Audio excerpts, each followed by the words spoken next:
Graça e paz, meu irmão, minha irmã, você, nosso aluno por correspondência, que Deus abençoe poderosamente a sua vida, ensinador de justiça, ensinadora de justiça.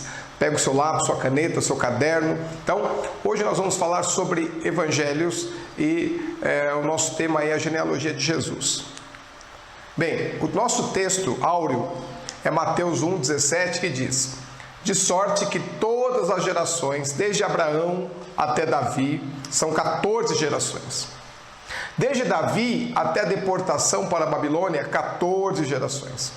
Desde a deportação para a Babilônia até Cristo, 14 gerações. Nós podemos perguntar, o que são as gerações? O que são as gerações? Se nós somarmos aqui, então nós vamos ter 42 gerações. De Davi até a deportação, até o cativeiro. Do cativeiro até, de Abraão até Davi, 14 gerações. De Davi até o cativeiro, 14 gerações. E do cativeiro até Cristo, 14 gerações. Então, um total de 42 gerações. Mas o que são as gerações? O que são as gerações? Então, nós vamos ter uma aula específica sobre isso. Moisés, ele disse no Salmo de número 90, versículo 10... a duração da nossa vida é de 70 anos, uma geração. E se alguns, pela sua robustez, chegam a 80 anos, o melhor deles é canseira e enfado, pois passa rapidamente e nós voamos. Então Moisés escreveu o Salmo 90 e ele disse que a duração, uma geração dura 70 anos. Entretanto, Moisés viveu 120 anos. E a palavra do Senhor diz lá em Deuteronômio que quando ele sobe o monte, os seus olhos estão como olhos de águia, o seu vigor é como o vigor de um jovem. Ou seja, esse Moisés, ele diz que alguns chegam a 80 anos, mas o melhor deles é canseiro e enfado, pois passa rapidamente e nós vamos. Então, por que Moisés, ele relata que uma geração dura 70, que alguns chegam a 80, mas o seu corpo já está debilitado, mas ele mesmo viveu 120?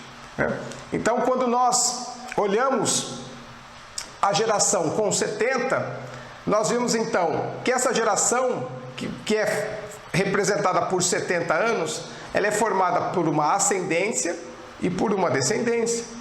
Então, a ascendência vai até os 35 e a descendência até os 70. A ascendência. A ascendência. Muito bem. Deuteronômio 34, verso 7 diz: e era Moisés da idade de 120 anos quando morreu, e os seus olhos nunca se escureceram, nem perdeu ele o seu vigor. Então, esse mesmo Moisés, que disse que uma geração dura 70 anos e que alguns chegam a 80, mas é canseiro e enfado, esse Moisés viveu 120 anos. 120. Mas qual era o segredo de Moisés? Então, em Êxodo capítulo 3, verso 2 diz: e apareceu-lhe o anjo do Senhor em uma chama de fogo, no meio de uma sarça, e olhou, e eis que a sarça ardia no fogo, e a sarça não se consumia. Então Moisés, ele tem uma visão de uma sarça, algo perecível, algo frágil, algo que nasce pela manhã e já morre à tarde, E ele vê então um fogo no meio dessa sarça, e Moisés começa a olhar para essa sarça, e Deus diz para ele: Moisés, dá uma olhadinha para essa sarça, vem cá, o príncipe do Egito, eu vou mostrar uma foto sua, dá uma olhada aqui. E Moisés então fica paralisado olhando para essa sarça, e ele pensa no seu coração: realmente, eu sou essa sarça que vai se consumindo.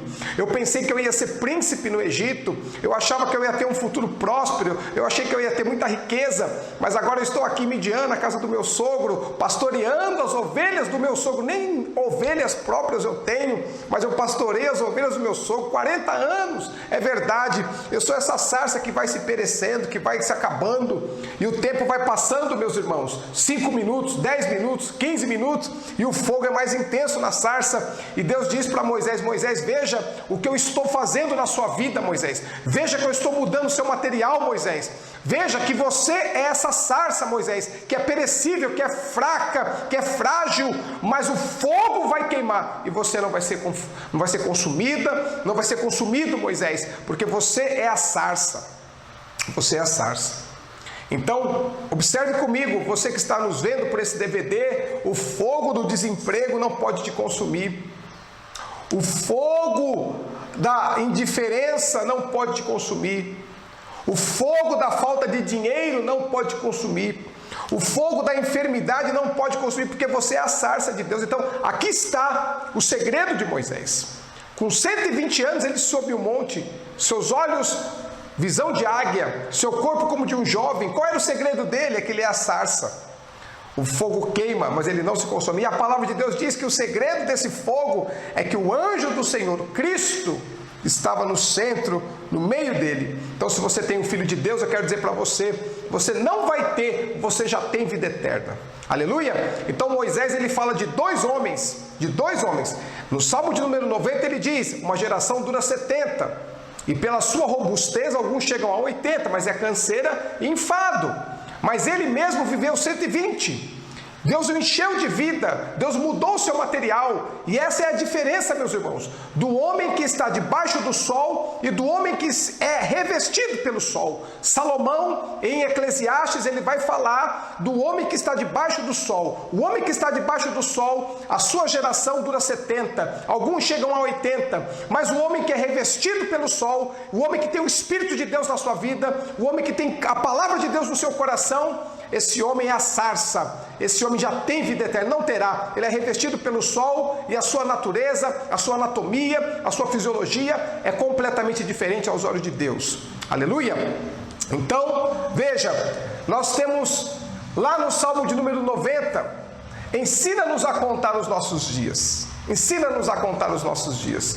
Então a pergunta é, como Deus conta os nossos dias? Como Deus conta os nossos dias? Então, se uma geração tem 70 anos, como será que Deus conta os nossos dias? A partir de quando Deus conta? Eu pergunto para você, você está na ascendência, você já tem 35, ou você está na descendência? Você já passou dos 35 na sua vida? Em qual fase você está? Então, Êxodo capítulo 12, versículo 1 e 2, ele vai nos trazer um texto muito tremendo, meus irmãos. Porque diz assim, e falou o Senhor a Moisés e Arão na terra do Egito, dizendo, este mesmo mês vos será o princípio dos meses, este vos será o primeiro dos meses do ano. E aqui nós temos duas mensagens muito fortes. A primeira delas está aqui, e falou o Senhor a Moisés e a Arão na terra do Egito. Aleluia! Já pode dar um glória aí, você que está nos vendo por esse DVD, já dá um glória. Glorifica antecipado, meu irmão. Quem adora, paga adiantado. Então já dá um glória aí por aquilo que você vai receber agora. Então eu vou ler de novo. E falou o Senhor a Moisés e Arão na terra do Egito. Então Deus fala com o homem na terra do Egito. Deus fala com o homem na condição que ele está hoje. Deus fala com o homem na mesa do bar. Deus fala com a mulher na cama do motel. Deus fala com o jovem no ponto de droga. Deus fala com o homem na terra do Egito. E é essa palavra, essa promessa de Deus na vida desse homem que tem poder de arrancá-lo do Egito. Então Deus falou com Moisés e Arão na terra do Egito. E é esse o poder da palavra de Deus. A palavra de Deus fala com o homem na situação que ele está hoje. E ela tem poder de arrancar o homem das garras de Faraó, das garras do diabo, e fazer dele um servo de Deus, uma serva de Deus. O valor da promessa de Deus é essa. Nunca, escute o que eu estou dizendo para você que nos vê por esse DVD. Nunca a promessa de Deus, a palavra de Deus vai se coadunar com a vida que você tem hoje. Você olha ao seu redor, você olha para a sua vida e Deus faz uma promessa para você. Você ouve uma palavra de um pregador, você ouve a palavra do seu pastor, você ouve uma palavra no culto e você então enche o seu coração, mas você olha ao seu redor e aquela palavra não condiz com a vida que você está vivendo naquele momento. Deus fala para você, eu vou fazer de você um empresário, eu vou fazer de você alguém bem sucedido, e você não tem dinheiro para almoçar, e você diz assim, Deus, como isso é possível? É porque a palavra de Deus, ela está no nível, a palavra de Deus está no nível superior, e você está aqui embaixo. Só que essa palavra tem poder de descer e te puxar para cima. É esse o valor da promessa. Se você já é um empresário, para que você quer promessa, rapaz? Se você já é uma bênção, para que você quer uma promessa? Se você já saiu do Egito, para que você quer promessa? Se você já tem filhos, para que você quer promessa? Então Deus sabe que o valor da palavra dele, da promessa dele na sua vida, é quando você está vivendo no Egito. É quando você está naquela situação Então, Deus fala com o homem na terra do Egito. Deus fala com a mulher na cama do motel. Enquanto o seu amante vai tomar banho, enquanto aquele seu parceiro sexual vai para o banheiro, então Deus fala ao coração daquela mulher: minha filha, eu tenho uma família para você, eu tenho um esposo para você, eu tenho filhos para te dar. E Deus, através da sua palavra, então, tira a mulher daquela vida, tira a mulher daquela promiscuidade, daquela prostituição. Deus fala com o homem na mesa do bar. O camarada está tomando da número 1 a 51. E a palavra de Deus então chega ao coração daquele homem, e Deus diz para ele: eu tenho um outro lado para você, meu filho. Eu tenho um lado que você ainda não conhece, que você desconhece na sua história.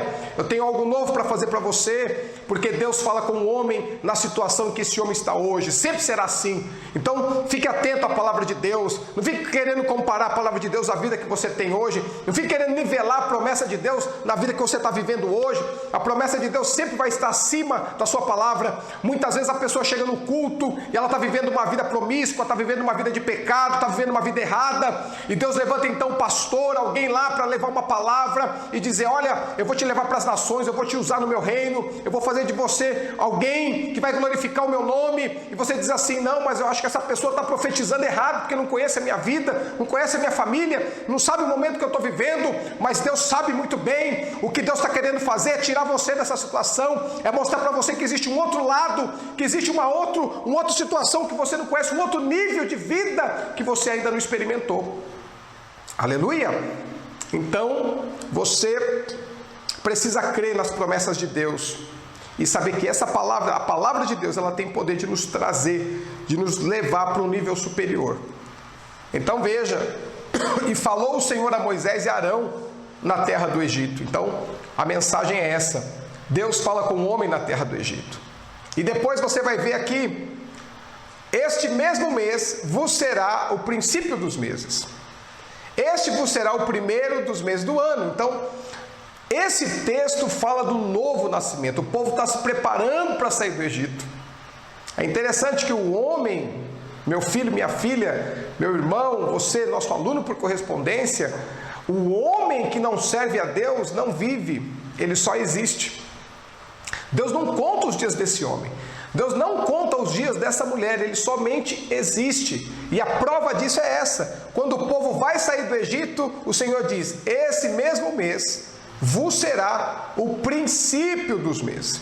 Este vos será o primeiro dos meses do ano. Quer dizer, vocês estão saindo do Egito agora para me servir. Vocês estão saindo do domínio do faraó agora para me servir. Então, esquece tudo que passou. Eu vou começar a contar agora. Esse é o primeiro dia, esse é o segundo dia, esse é o primeiro dia, esse é o primeiro mês, esse é o primeiro ano. É o novo nascimento. É quando você recebe Jesus na sua vida como seu Senhor e Salvador. Então o Senhor começa a contar: esse é o primeiro dia, esse é o primeiro mês, esse é o primeiro ano. Aleluia! Eis que tudo se fez novo. Então, como é que Deus conta os nossos dias? Deus conta os nossos dias a partir do momento que você começa a servi-lo. Deus conta os nossos dias a partir do momento que você recebe Jesus como seu Senhor e Salvador. Deus conta os nossos dias a partir do momento que você sai do Egito, que você recebe o Espírito Santo. Então Deus começa a contar: esse é o primeiro dia, esse é o primeiro mês, esse é o primeiro ano de uma nova história. Aleluia! Então veja, então volto a perguntar para você: se Deus conta a nossa geração a partir do momento que nós saímos do Egito, quantos anos você tem? Você está na ascendência ou você está na descendência? Quantos anos faz que você recebeu Jesus como teu Senhor e Salvador? 10 anos? 20 anos? 5 anos? 30 anos? 40 anos? Alguns dizem assim: ah, pastor, eu já estou aqui na descendência, já sirvo a Deus há 50 anos. Será que é mesmo? Surge uma pergunta para nós, muito interessante. Depois do novo nascimento, depois que nós nascemos de novo, depois que saímos do Egito, Deus para de contar os nossos dias? Deus para de contar os nossos dias? O que você acha? Então, será que depois que a gente sai do Egito, depois que a gente toma essa decisão por Cristo, será que Deus para de contar os nossos dias em algum momento? Então, eu queria fazer alguns cálculos matemáticos com você. Se você tem aí a sua Bíblia, você pode abrir a sua Bíblia comigo. Lá em Atos capítulo 13, nós vamos ler do versículo 18, 20 e 22. Paulo está aqui narrando uma história. E ele vai dizer: e suportou os seus costumes no deserto por um espaço de 40 anos. Então, 40 anos no deserto. Ele está contando a história. A nossa pergunta é: será que depois que saímos do Egito, Deus para de contar os nossos dias? Porque enquanto estávamos no Egito, Deus não contava. Mas agora que nós saímos, e que Deus disse, esse é o primeiro dia, esse é o primeiro mês, esse é o primeiro ano. Será que Deus continua contando ou Deus para de contar em algum momento? Então é isso que eu quero mostrar para você. Então Paulo em Atos está narrando a história do povo a partir do momento que eles saíram do Egito. Então Paulo vai dizer, olha, o povo ficou no deserto por um espaço de 40 anos. Versículo 20. E depois disso, por 450 anos lhe deu juízes. Então 450 anos de juízes, até o profeta Samuel. E depois pediram um rei, e Deus lhes deu por 40 anos a Saul, filho de Quis, varão da tribo de Benjamim. E quando este foi retirado, lhes levantou como rei a Davi. Então Davi, quanto tempo Davi reinou? Davi também reinou 40 anos, não é isso? Ao qual também deu testemunho e disse, achei a Davi, filho de Jessé, varão conforme o meu coração, que executará toda a minha vontade. Então, Paulo, ele vai narrar aqui uma história, a história do povo de Israel, desde a saída do Egito até Davi. Então, quantos anos será que nós temos aqui? Desde a saída do Egito até Davi. Então, veja, Paulo disse, 40 anos o povo peregrinou no deserto. Por 450 anos, o período dos juízes. Por 40 anos, o reinado de Saul. E ele vai terminar com Davi. Todos nós sabemos que Davi reinou 40 anos, um total de 570 anos. Então, ali em Atos capítulo 13, Paulo vai descrever um período de tempo de 570 anos. 570.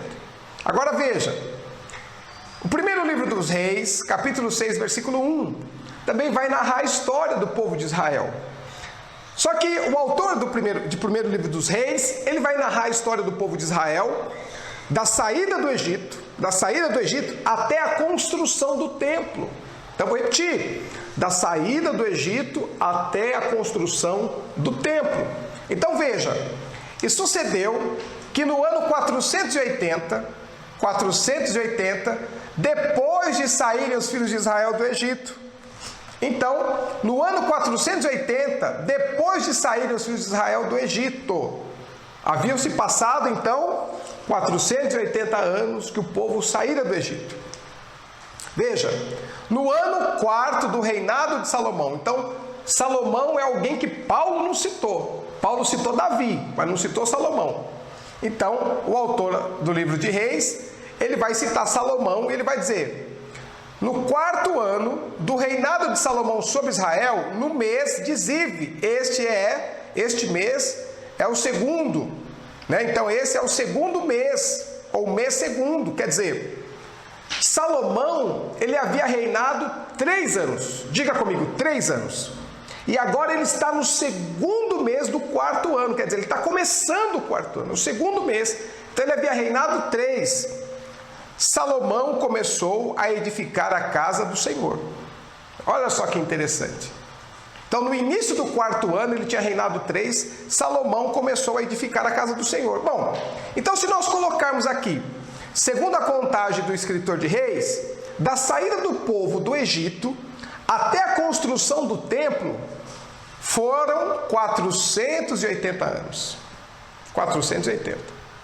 Quando nós comparamos o escritor de 1 Reis com o escritor de Atos, nós vamos encontrar algo interessante.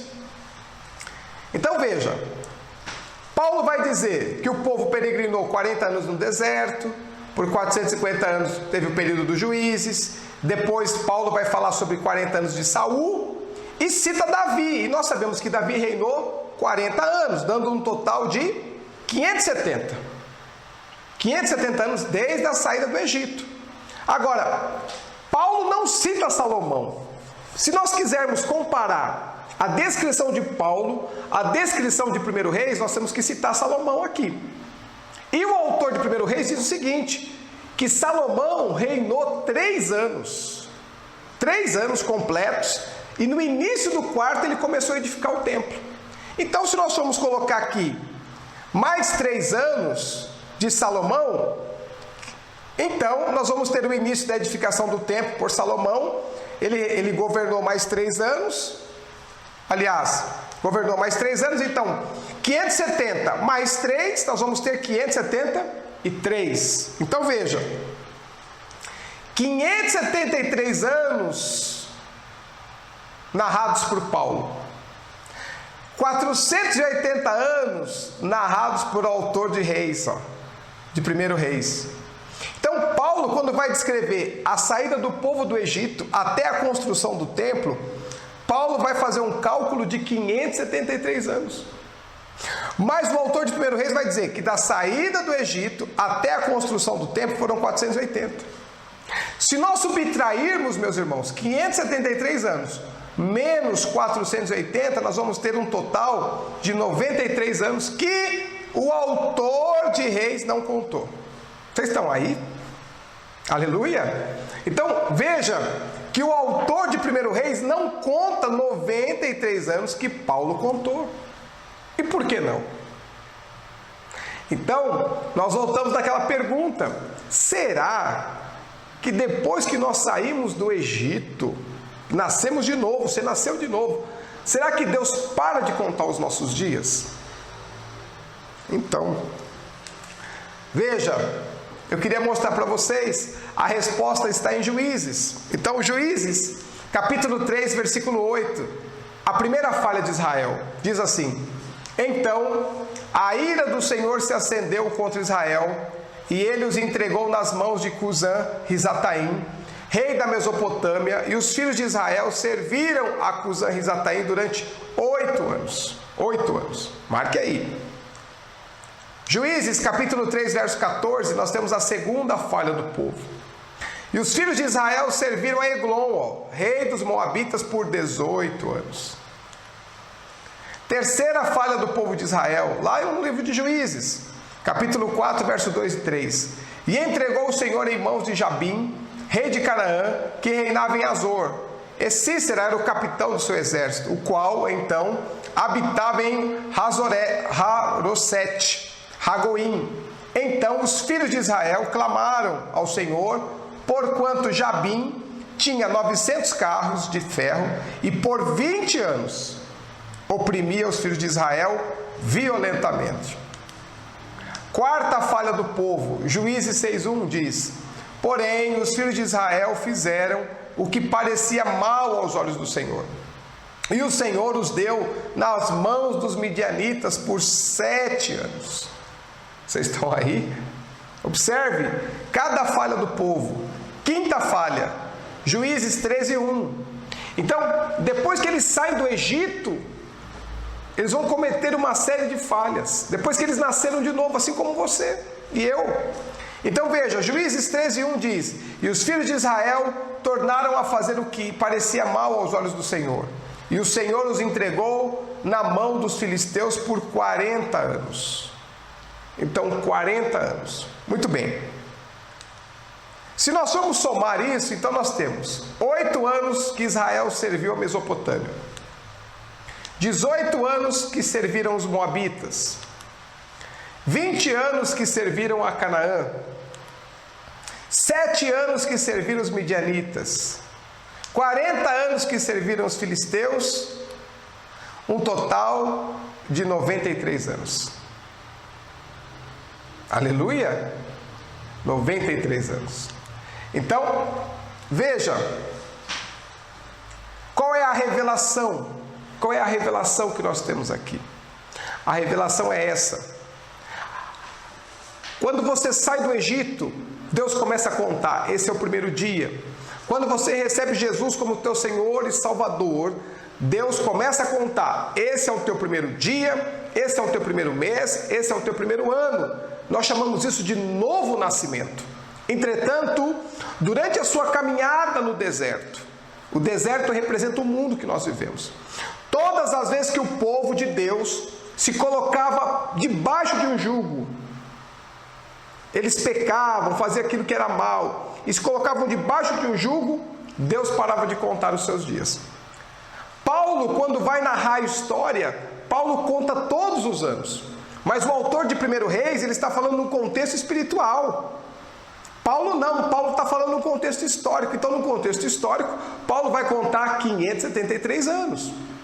Mas o autor de Reis vai contar 480. E nós ficamos de boca aberta, meus irmãos. Nós ficamos pasmados quando nós chegamos e encontramos a resposta no livro de Juízes, mostrando que durante 93 anos o povo serviu a Mesopotâmia, aos Moabitas, a Canaã, aos Midianitas, aos Filisteus. Quem são eles? Pergunta para mim quem são. Quem são eles? São principados e potestades. Você não pode servir a dois senhores. Você só pode servir a um Senhor. Todas as vezes que nós nos colocamos debaixo de um jugo, Deus para de contar os nossos dias. Eu não estou falando de um pecado que você cometeu hoje, não. Eu estou falando de iniquidade. Eu estou falando de pecados sistemáticos que você vai cometendo todos os dias na sua vida. Todos os dias o cara vai lá e come daquela comida. 3 vezes por semana ele vai lá e come dessa comida. Então, ou seja, ele não está servindo a Deus, ele está servindo a Mesopotâmia. Aí, o que acontecia no tempo dos juízes? Ele clamava. Deus levantava um libertador que tirava o povo do jugo da Mesopotâmia. O libertador é o pastor, o libertador é aquele que vem pregar uma palavra. De repente você ouve a palavra, você toma uma decisão: não, eu não vou mais servir a Mesopotâmia, e você sai dessa situação. Só que daqui a pouco vem uma outra coisa, e a pessoa começa ali a praticar aquela coisa errada, quer dizer, Deus para de contar os dias, Deus para de contar, porque agora essa pessoa está servindo Moabitas. Então, todas as vezes que nós nos colocamos debaixo de um jugo, todas as vezes que nós começamos a servir a outro Deus, Deus para de contar os nossos dias. Eu quero só dar um exemplo para vocês.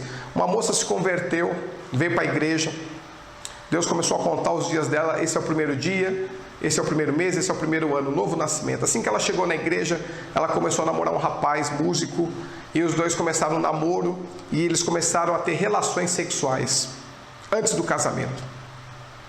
Eles ficaram 3 anos juntos e terminaram, não se casaram. Quer dizer, durante esses 3 anos é como se essa moça estivesse debaixo do jugo da Mesopotâmia, ou dos Moabitas, ou de Canaã, ou dos Midianitas, ou dos Filisteus. Deus não contou seus dias. Então, é isso que eu quero dizer para você. Todas as vezes que a pessoa se coloca debaixo de um jugo, de um pecado sistemático, Deus para de contar os seus dias. Aleluia? Então a pergunta vem agora: quantos dias você tem? Qual é a sua idade?